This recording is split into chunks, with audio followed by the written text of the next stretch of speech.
Assalamualaikum warahmatullahi wabarakatuh.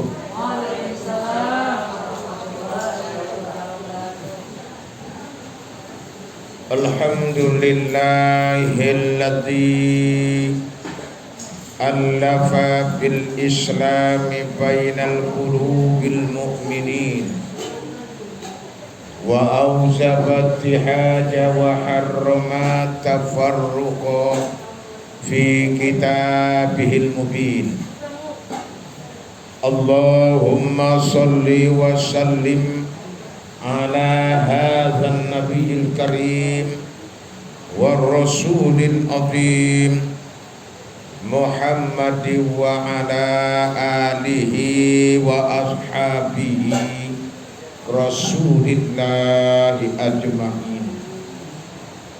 Wa qala Allahu ta'ala fil kitabil karim. Bismillahirrahmanirrahim. Hafizu 'alas sholawat wa sholatil wusta wa qumu lillahi qanitin. Sadaqallahul azim. Yang terhormat Bapak Ketua beserta seluruh unsur pengurus pengajian keluarga besar, karyawan-karyawati Dinas Kesehatan Sumatera Utara. Begitu yang kira-kira. Salah bilang pula kan gitu. Kemudian yang terhormat bapak-bapak, ibu-ibu, keluarga besar jamaah pengajian Dinas Kesehatan Sumatera Utara. Istimewa sekali yang saya muliakan Bapak Ibu yang berhadir dalam kesempatan ini. Mari kita awali siraman rohani kita ini dengan upaya meningkatkan rasa bersyukur kita kepada Allah. Iringan lafaz Alhamdulillahi Rabbil Alamin. Mudah-mudahan Bapak Ibu, ucapan yang sekian lama dan begitu sering kita lafazkan, semoga ucapan itu tidak sekedar kebiasaan yang menumpang lewat begitu saja, tetapi insya Allah dengan kita kembalikan segala pujian itu kepada Allah, dapat membukakan hati dan pikiran kita yang seluas-luasnya dalam menyikapi seluruh yang diberitakan oleh Allah dan Rasulnya, baik dalam bentuk perintah untuk dilaksanakan, tidak menjadi beban karenanya, walaupun dalam bentuk larangan yang harus kita tinggalkan, tidak menjadi sebab semakin sempitnya ruang lingkup dalam kehidupan ini.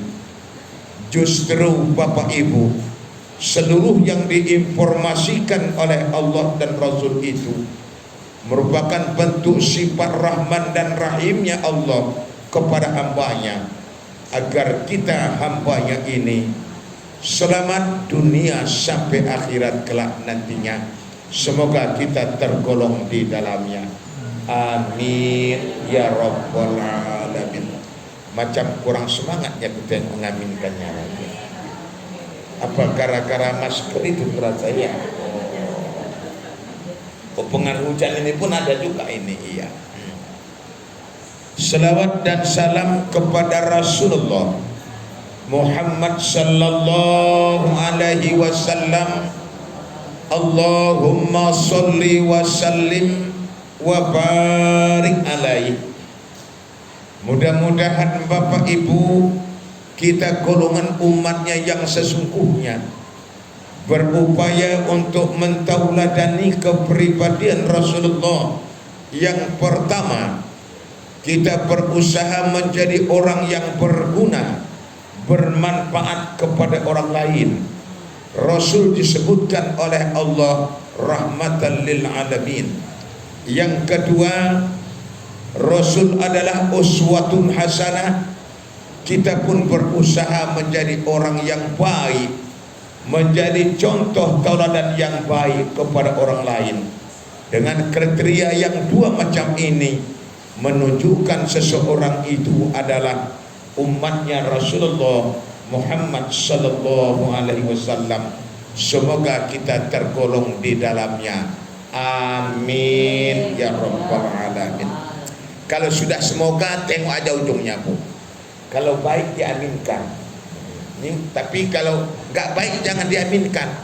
Misalnya tengok, semoga Bapak MC, Bapak protokol kita hari ini yang sampingku ini naik pelaminan sekali lagi. Amin.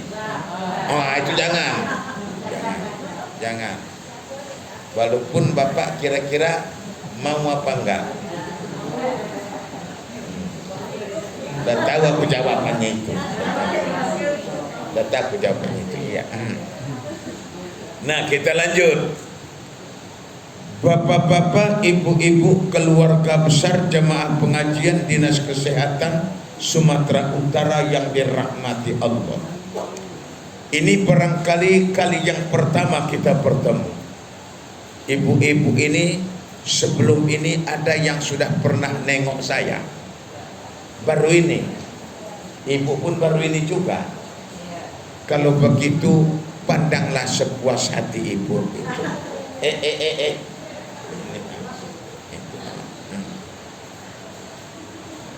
Apa persoalan di luar itu? Oh ya gitu. Nah, ini kami berdua di dalam macam mana? Masuk Pak. Nah, itu kan ada agak imbang kita ini. Nah, baik, kita lanjut. Bapak Ibu jemaah yang dirahmati Allah, lewat siraman rohani ini saya akan sampaikan kepada kita bersama merujuk kepada firman Allah Subhanahu wa ta'ala yang termuat di dalam surah Al-Baqarah ayat 238, ya, 238. Hafizu ala sholawat sholatil wusta wa qumu lillahi qanitin. Singkat ini, Bu. Tapi mengingat, makanya ini saya sampaikan kepada kita, karena kalau saya tengok muka-muka kita ini semua yang hadir ini ku tengok gawat ini. Gawat. Muka-muka bakal mati semua ku tengok. Iya. Jadi karenanya, kalau memang bakal matinya rupanya semua, status sosial dan ekonomi ternyata tidak mampu untuk menghindarkan kita daripada kematian. Sementara berkaitan dengan persoalan mati, Allah sudah jelaskan, man kana yarju liqa'a rabbih falyamal amalan sholihan. Siapa yang menginginkan kembalinya dia bertemu dengan Tuhannya dalam keadaan selamat dan bahagia, maka persiapkanlah amal yang sholih. Udah tengoklah aku dulu, masa gara-gara ibu ini gak ada nengok aku lagi.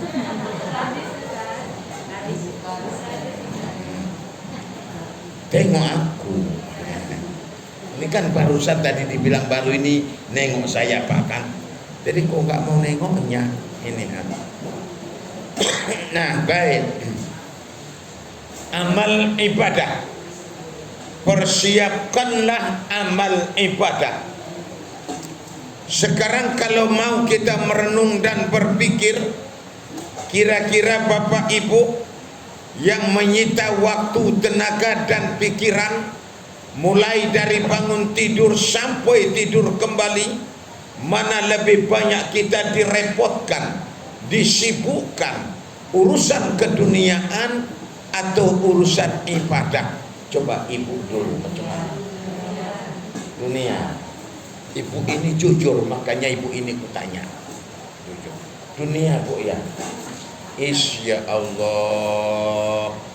Makanya saya bilang kawat bu. Kawat ini. Mulai bangun tidur sampai tidur kembali. Malah kadang-kadang sampai terganggu tidur, tidak enak makan, cemas, resah dan gelisah, bukan memikirkan persoalan kaitan ibadah, melainkan karir dan prestasi, seterusnya urusan status sosial dan ekonomi. Betul bu? Kawan, kira-kira kalau bapak membuat cemas, bapak sering urusan ibadah atau urusan dunia? Yang jujur pak, macam ibu ini tadi jujur, ibu bapak dulu. Dunia juga iya, betul pak, iya. Ini kawan kita ini. Padahal bapak ibu, betapapun karir dan prestasi, bagaimanapun atribut yang disandang, hanya menunggu batas waktu giliran. Sampai gilirannya, atribut yang disandang, karir dan prestasi, ternyata jangankan untuk menggagalkan kematian, untuk menunda sesaat pun tidak bisa. Karenanya Imam An-Nawawi ada mengatakan, ini ungkapan Imam An-Nawawi, buah pikiran yang begitu cermelang untuk mengingatkan umat termasuk kita. Jangan kau rusakkan yang pasti kau jumpai, disebabkan karena yang pasti kau tinggalkan. Itu kan luar biasa kan? Ini filsafat ini luar biasa isinya ini. Bagi yang merenung, yang berpikir, luar biasa maknanya. Jangan kau rusakkan yang pasti kau jumpai. Mana yang pasti dijumpai? Pas. Untung bapak dekat sama aku. Oh itulah makanya. Kalau sekiranya jauh tadi aku tarikkan dekat ini kayak gini. Tapi maaf pak, kopi untuk aku ya. Silakan pak. Nah, ya. Kematian itu disebabkan yang pasti kau tinggalkan. Yang mana ditinggalkan? Apa istri suami? Itulah bahasa yang konkretnya dia dunia. Istri, anak-anak, pangkat jabatan, kedudukan, kekuasaan, habis tinggal. Itu iya Allah, ngeri. Dan ku tengok ini tak ada yang bebas, nggak kena mati ini. Ada yang mau ku kasih tahu yang sudah dekat. Kurasa nggak usah. Nggak konsen dia nanti apa pengajian ini, ku kasih tahu yang sudah dekat. Nggak usah. Lagi pula macam mana ngasih tahu yang sudah dekat? Orang aku pun nggak tahu. Nggak ada yang tahu kan? Tapi pasti. Karenanya jangan kita tertipu. Jangan kita lalai dan lengah. Allah sudah mengatakan dalam surah Al-Munafiqun ayat 9. Itu ya ayyuhalladzina amanu la tulhikum amwalukum wala auladukum an dzikrillah wa may yaf'al dzalika fa ulaika humul khasirun. Orang-orang yang beriman, yang diseru oleh Allah adalah beriman, bukan status sosial dan ekonomi. Walaupun yang membuat repot tetap berjuang urusan status sosial ekonomi, ternyata bukan itu yang diseru oleh Allah.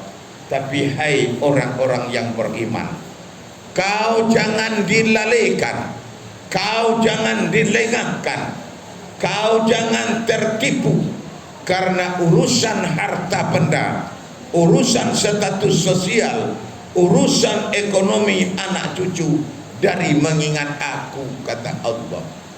Wa may yaf'al dzalika, siapa yang berbuat demikian, fa ulaika humul khasirun, maka mereka itu golongan orang-orang yang merugi. Betul. Kenapa dikatakan Allah rugi? Ternyata Bapak Ibu, bagaimanapun karir dan prestasi, harta yang melimpah ruah, karena itu pula kita lalai dan lengah meningkatkan kualitas amal ibadah sekaligus kuantitasnya. Ternyata begitu berhadapan dengan kematian, yang diperjuangkan tadinya tidak ikut membela kita menghadap kepada Allah, kecuali amal yang soleh. Jelas. Karenanya Bapak Ibu, kesempatan ini saya sampaikan kepada kita bersama. Seruan Allah, kalau kita berbicara soal ibadah, ada dua macam. Ini ingat, ada dua macam ibadah. Pada dasarnya ibadah itu dibagi kepada dua macam. Pertama disebut ibadah mahdhah, ibadah yang langsung berhubungan dengan Allah tanpa perantara. Seperti apa dia? Sholat, fardu dan sunnah, zikir, doa, tasbih. Itu namanya disebut adalah ibadah mahdhah, ibadah yang langsung berhubungan dengan Allah tanpa perantara. Yang kedua disebut adalah ibadah ghairu mahdhah, yaitu ibadah dengan perantaraan kemanusiaan. Apakah infak, sedekah, wakaf, membantu lewat pemikiran, membantu lewat ucapan, membantu lewat tenaga dan seterusnya. Itu disebut adalah ibadah ghairu mahdhah. Itu dia.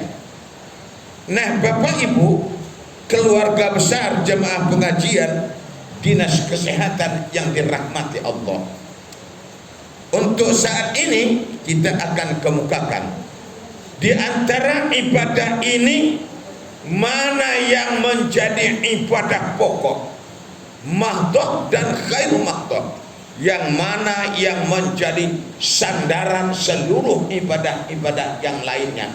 Sehingga berulang-ulang Allah ingatkan di dalam Al-Quran, dijumpai sebanyak 62 kali Allah ingatkan sholat, sholat, sholat, sholat. Itu ingat. Berarti sholat itu rupanya sandarannya. Abu, ini maaf Pak ya, nanti ku tengok lagi ibu ini pun menjelaskan di situ lagi nanti. Tapi nanti aku pindah ke sana aku ya. Ya. Aku lebih suka aku di sana itu daripada dekat Bapak sini. Nah, aku teruskan.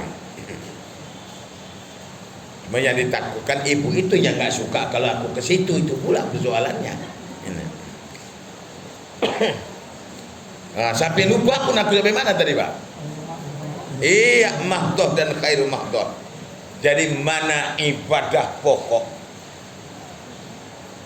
Al-awwalu yuhasibuhu fi yaumil qiyamah. Itu dia Pak kan? Yang pertama akan diperiksa pada hari kiamat. Apabila dia bagus, baik, diterima yang satu ini, insya Allah seluruh ibadah-ibadah yang lain sekecil apapun akan datang dinikmati. Tapi apabila ini tidak bagus, maka ibadah-ibadah yang lainnya itu seperti melihat jarak jauh, tidak bisa dinikmati. Apa dia? Sholat. Itu. Nah Bapak Ibu, sholat punya rahasia. Ini ada rahasianya ini. Makanya sampai-sampai Ibnu Abbas radhiyallahu an, ulama-ulama sufi yang arif billah mengatakan, kau malas membaca Al-Quran, solatmu tak bagus. Karena solatmu enggak bagus, makanya kau malas membaca Al-Quran. Berarti solatmu tak berbuah, tidak membentuk pribadimu, tak ada dampaknya. Kau pelit dalam bersedekah, solatmu tidak bagus. Tengok, ini koreksi kita ini. Kau mudah mudah apa Bapak bilang? Mudah tertidur. Allah tahu betul. Mudah tertidur pula itu. Kuteruskan dulu itu yang bilang Bapak ini. Kalau mudah tidur dalam pengajian itu ada, Bapak Ibu tahu sebab. Ini kita ini tumpang tindih namanya kesempatan ini.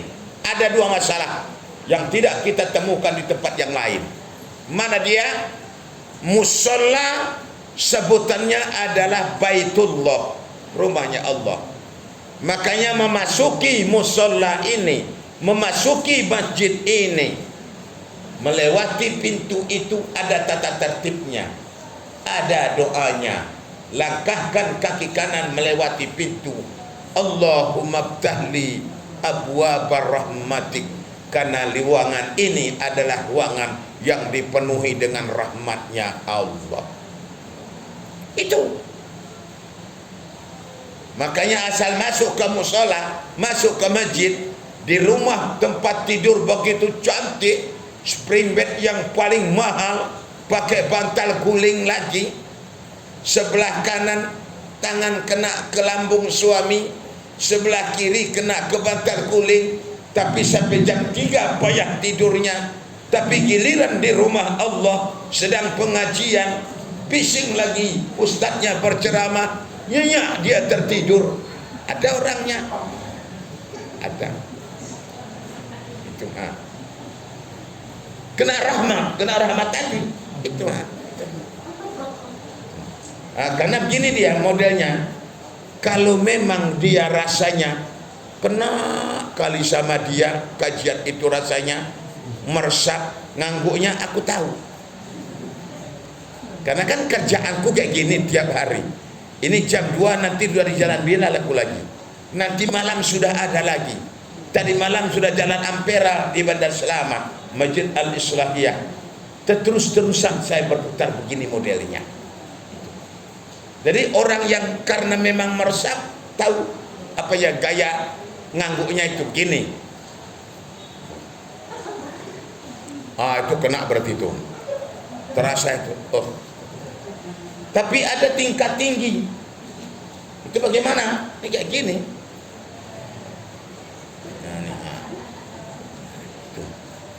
Biasanya kalau pegang kipas Pak, ya, pertamanya kencang itu.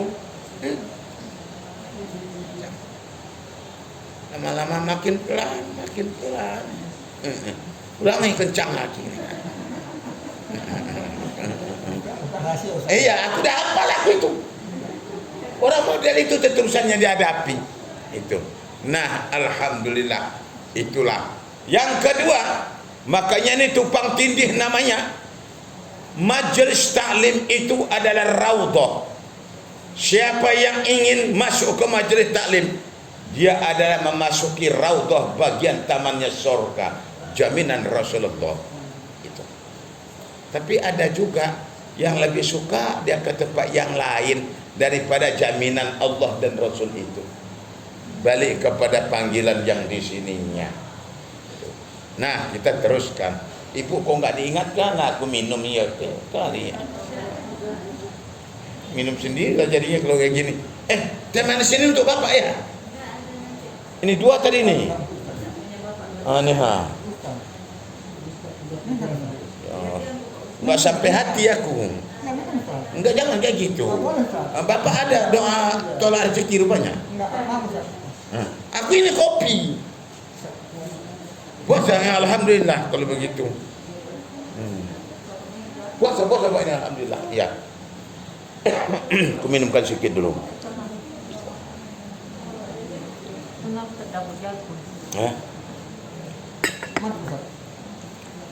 Mantap. Nah, baik, kita lanjut.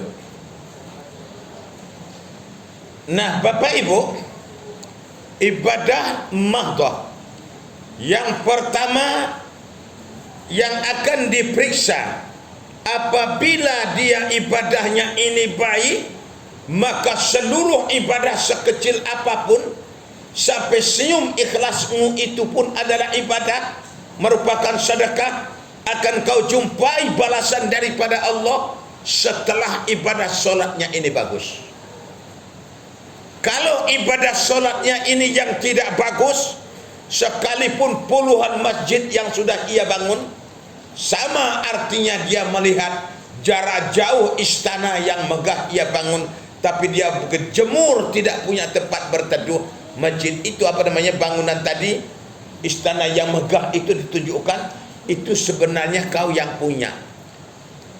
Fasilitas di dalamnya itu adalah lengkap, sementara dia berjemur, kepanasan, kedinginan dan seterusnya, karena tak ada yang mengantarkan ke sana, yaitu ibadah sholat. Itu ingat.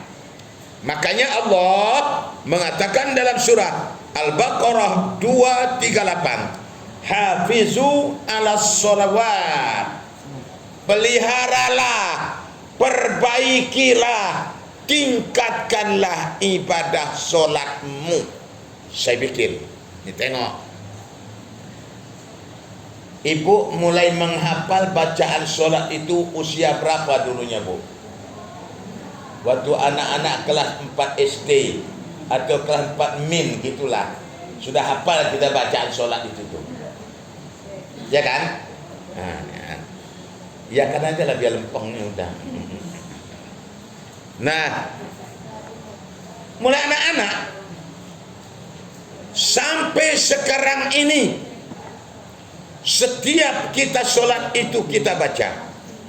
Berapa kalikah ibu-ibu memperhatikan lagi, membuka buku tuntunan sholat, karena rasa takut, khawatir, andai kata bacaanku selama ini ada rupanya kekeliruan dalam bacaannya, sedangkan Allah dan Rasul ingatkan, wa amilus solihat, wa amilus solihat, amal yang soleh, amal yang soleh, sementara aku bacaannya takut aku ada yang kesalahan.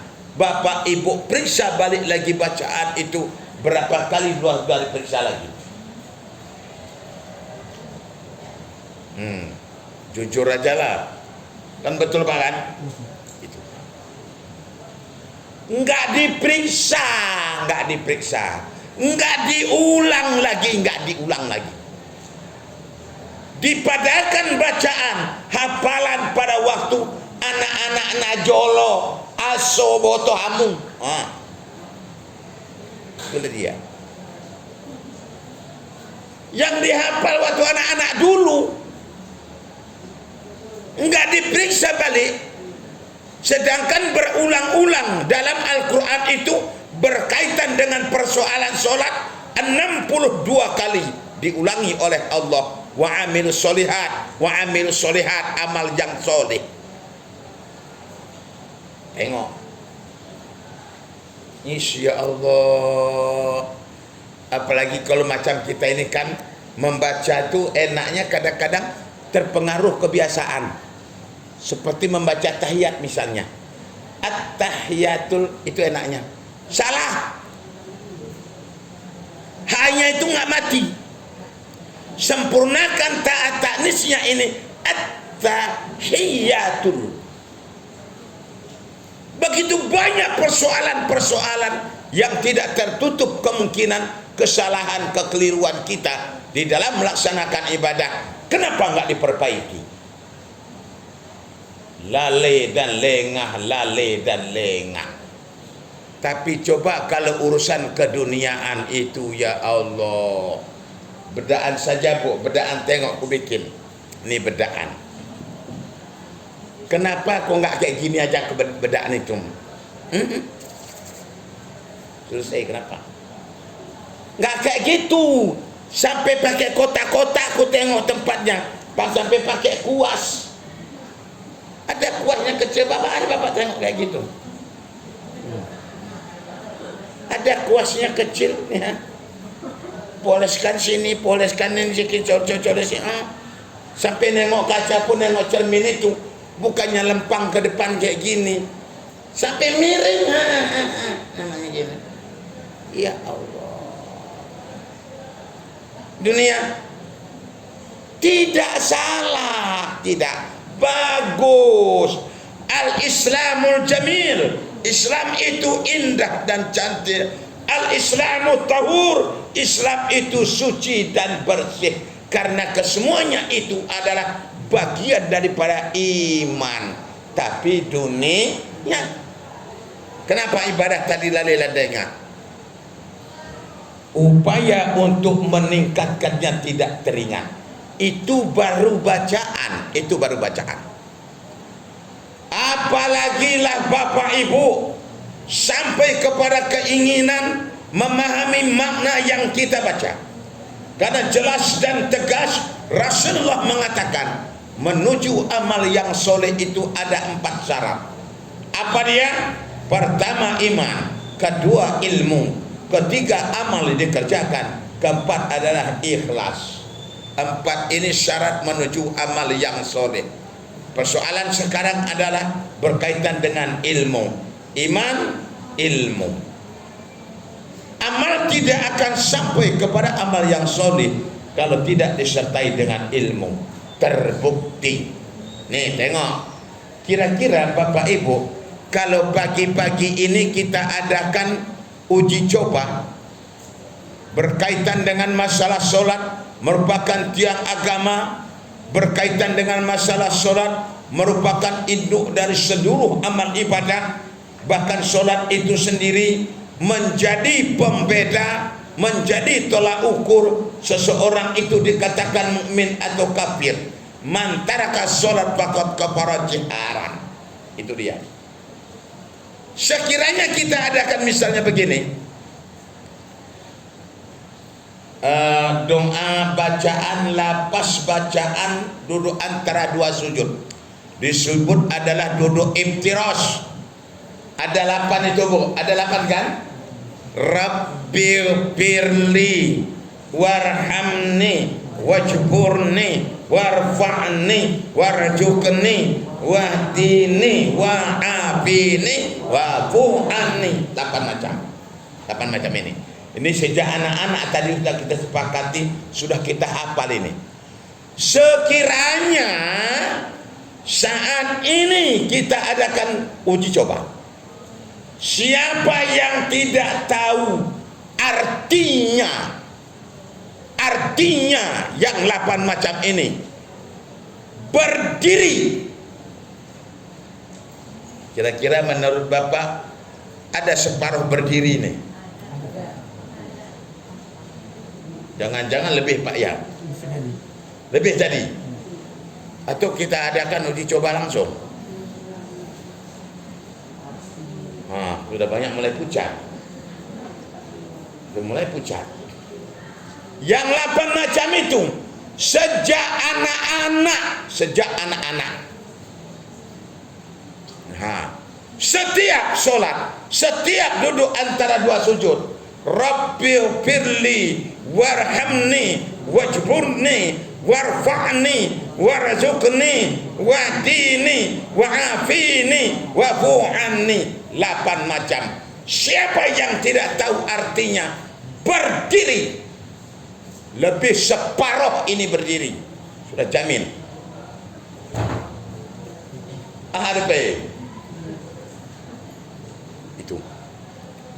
Itulah dia. Dari manalah amal yang soleh? Lemahnya lah kita dalam meningkatkan kualitas amal ibadah. Bagaimana kita bisa khusyuknya kalau bacaan itu hanya sekedar menumpang lewat? Kadang-kadang menumpang lewat pun bacaan itu tidak diperhatikan benar atau tidaknya. Rasa khawatir, rasa takut kalau ada kekeliruan, ini yang tidak muncul berkaitan dengan ibadah. Tapi coba kalau urusan keduniaan, oh ya Allah, Ini macam ini tadi, ini nih. Sekiranya misalnya Pak gini dibuat, karyawan karyawati, keluarga besar Dinas Kesehatan Sumatera Utara. Pagi hari ini kita mengadakan pengajian di musola kita. Bagi yang datang, maka akan diberikan uang saku ucapan terima kasih kehadirannya sebesar 1 juta rupiah per orang. Kira-kira ini penuh atau nggak muat, Pak? Nggak muat ya? Kurasa pun nggak muat, kurasa. Kalau model itu dibikin. Tapi karena memang sekedar pengajian, yang rasa terpanggil itulah. Karena ini kontesnya adalah kontes iman. Sama seperti lewat jualan bakso, lewat jualan martabak. Kalau yang dipanggil yang jualan martabak, bakso nggak datang. Orang dia nggak rasa terpanggil, ngapain pula dia datang? Itu yang rasa terpanggil itu. Nah, kita yang hadir ini, alhamdulillah Bapak Ibu, ternyata dengan kejujuran yang sesungguhnya, hafizu ala sholawati was sholatil wusta, apalagi wa qumu lillahi qanitin. Ya Allah, tingkatkan, perbaiki, peliharalah sholatmu. Apa sebab? Karena ternyata Bapak Ibu, di dalam surah Al-Ankabut ayat 45 Allah telah katakan bahwa sholat itu adalah punya muatan rahasia. Apa rahasianya? Tanha anil fahsya'i wal munkar. Sholat itu dapat mencegah kamu dari perbuatan, dari sifat keji dan mungkar. Itu dia. Bahkan sholat itu sendiri menjadi benteng seluruh yang tidak terpuji, dan sholat itu merupakan sumber dari seluruh kebaikan. Makanya Ibnu Abbas mengatakan tadinya begini, kau berat sholat malam karena sholat fardumu tidak kau perbaiki. Kau berat bersedekah, sholatmu yang tidak bagus. Kau malas membaca Al-Quran, sholatmu tidak bagus. Kau tidak mudah memaafkan orang lain dan meminta maaf berat, sholatmu tidak bagus. Kau merasakan lebih pandai, lebih pintar dari orang lain, sehingga sombong dan seterusnya, sholatmu tidak bagus. Ini patokannya. Ini bahan koreksi. Ini ingat ibu-ibu. Insya Allah, kalau begitu sholatku rupanya belum berbuah, belum punya dampak terhadap diriku, seperti yang diberitakan oleh Allah, aqimis sholat innas sholata tanha anil fahsya'i wal munkar. Dirikanlah sholat, sesungguhnya sholat itu dapat mencegah kau daripada yang mungkar. Nah Bapak Ibu, ini jadi dengan demikian di sini harus kita perbaiki, kita tingkatkan. Coba kita rasakan, tengoklah Bu. Kalau dari maknanya ini, aqimis sholat, kerjakanlah sholat. Inna sholata zikri, dizikri. Sesungguhnya sholat itu untuk mengingatku. Sholat itu untuk mengingatku. Sejak mana dihitung mulai sholat? Sejak mulai menghidupkan huruf alif, takbiratul ihram, alif lam lam ha alif kabbara. Sampai kapan? Sampai mematikan mim, ucapan salam, assalamualaikum. Ini disebut adalah waktu dan tempat untuk mengingatku, kata Allah. Tapi coba ibu-ibu rasakan, pas tadi sebelum sholat ibu lupa naruhkan kunci atau dompet, sudah dicariin, nggak ingat mana dompet mama, mana kunci tadi, nggak ingat. Coba sholat. Allahu Akbar. Baru bukratan wa asila, datang dompet. Semampus kamar mandi rupanya dompetku tadi, di kantong rokku tadi situ. Ya. Datang dia. Ada apa enggak, Bu? Ada. Kalau aku bukan ada. Sering. Nih ha. Sempat pulang kampung. Ibu ada kampung apa enggak? Di mana kampungnya? Kampung Durian? Ya, Aceh. Aceh. Jangan memang Aceh mana? Pernah. Memang Aceh agak tersinggung ini. Ini pun Aceh ini. Ini Aceh Tenggara, Kota Sanai. Aneh-aneh. Memang dari sana agak kecil-kecil orangnya memang. Cuma kecil-kecil pun biasanya manis nih, agak air anaknya. Nah, baik. Sholat 15 menit itu sudah panjang itu bacaannya. Kok bisanya yang 15 menit itu sempat pulang kampung? Nih ya, sempat pulang kampung, balik dari kampung lagi sholat belum siap, betul Bu? Tengoklah, saking jauhnya jalannya, ke sana lagi, ke sana raun ini tak kemana-mana, akhirnya ragu rakaat. Berapanya ini? 2 apa 3? Macam sudah tahiyatul, macamnya belum. Kok boh pula orang memang iya kok. Jauh kali jalan-jalannya Pak kan? Pas. Apa faktornya ini? Setelah ditelusuri, Rasul katakan menuju amal yang soleh tadi 4. Iman, ilmu, amal, ikhlas. Nyangkut di ilmunya ini. Ilmunya ini. Kalau dia disertai dengan ilmunya, walaupun secara keseluruhan tidak bisa kita mengcover selain daripada hadir rukun qalbi mengingat Allah, karena kita masih di dunia, pasti datang persoalan keduniaan. Namun tidak dia berkepanjangan. Dia tidak mempengaruhi terlalu jauh, dapat di cancel balik lagi, karena tujuan adalah melaksanakan ibadah solat. Solat itu sendiri adalah li zikrillah, mengingat kepada Allah. Di sini ada ilmunya ini. Nah, Bapak Ibu, keluarga besar jamaah pengajian Dinas Kesehatan yang dirahmati Allah. Nih, jadi kalau begitu, apa upaya yang dilakukan supaya lebih tertarik, lebih termotivasi, terdorong untuk meningkatkan kualitas amal ibadah?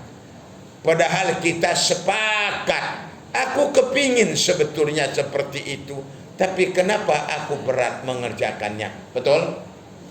Kepingin, tapi kenapa aku berat mengerjakannya? Sehingga Imam Al-Ghazali dalam Ihya Ulumuddin mengatakan begini. Ini perjalanan hati manusia itu dari tidak tahu menuju kepada tahu, itu pun beratnya nggak karuan. Dari tidak tahu kepada tahu itu pun berat. Contoh itu tadi, sejak anak-anak kita hafal bacaan sholat, kok nggak ada pula lah keinginan untuk menelitinya kembali, untuk memahaminya. Berat. Dari sudah tahu, mengerjakan, mengamalkan yang tahu ini, itu pun rupanya beratnya nggak karuan. Banyak kita tahu jalan menuju ridhonya Allah, kenapa nggak dikerjakan? Taruh sudah dikerjakan, yang rajin mengerjakannya menuju kepada ikhlas, ini pun berat lagi rupanya. Berarti kalau begitu sampai-sampai jemaah menanyakan sama saya, kalau begitu tak nggak siap-siap dah kurasa itu, katanya nggak siap-siap. Taruh nggak siap-siap, asalkan kita tetap dalam perjuangan namanya perjalanan, kita sudah digolongkan kepada Ibnu Sabil namanya, orang-orang yang berjalan di dalam perjuangan jalan Allah. Sudah alhamdulillah, itu taruh nggak siap, tapi tetap di jalan Allah. Ini kita ini enggak. Kalau untuk dunia tengoklah, ibu mau pergi kemana? Mau pergi misalnya rekreasi, refreshing kemana-mana, biaya bukan dikit. Kemana rupanya? Singapura. Sekian juta siap. Datang orang minta sedekah membangun masjid, berapa? Nah, tengok. Insya Allah. Ibu kalau rokok dompet datang orang minta sedekah, sak buka dompet, tarik merah, langsung kasih apa? Masuk lagi. Ibu ini masuk lagi, langsung kasih. Kalau gitu di mana tuh, biar aku tes nantinya. Ditengok oleh itu. Allah Akbar. Alhamdulillah, alhamdulillah. Tapi secara umum,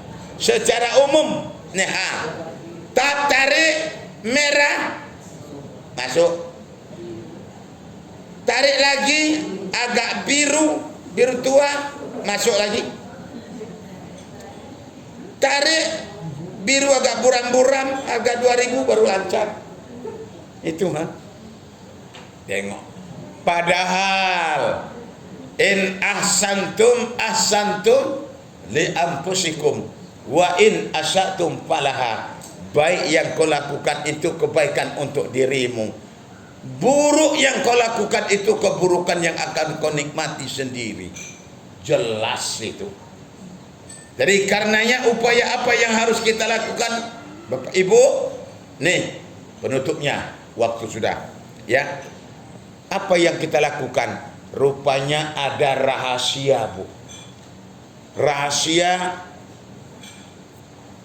rutinkan melaksanakan sholat sunat witir.